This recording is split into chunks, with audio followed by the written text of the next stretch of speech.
वैभववाडी तालुक्यातील कोकीसरे, बांधवाडी, गडमठ, लोरे नंबर 2, नापडे परिसरातील उबाठा पक्षाचे असंख्य पदाधिकारी आणि शिवसैनिक पालकमंत्री नितेश राणे यांच्या उपस्थितीत भारतीय जनता पार्टीत जाहीर पक्षप्रवेश केला।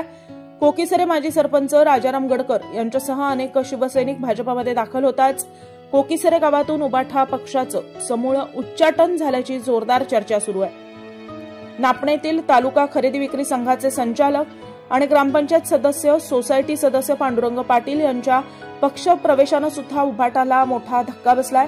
माजी पंचायत समिती सदस्य मंगेश लोके यांच्या प्रवेशानंतर वैभववाडीतील उबाठा पक्षात काही ताकद नसल्याचं स्पष्ट दिसून येत आहे। राणे यांच्या नेतृत्वाखाली दररोजच कार्यकर्ते भाजपमध्ये दाखल होत आहेत। या प्रवेशामुळे वैभववाडीत उबाठा पूर्णत्वास गारद झाल्याचं राजकीय वर्तुळात म्हटलं जात आहे। यावेळी भारतीय जनता पार्टीचे बँक संचालक दिलीप रावराणे, माजी सभापती बंड्या मांजरेकर, मंगेश लोके, किशोर कांबळे, बंटी रावराणे, उमेश पवार आदी भाजप पदाधिकारी उपस्थित होते।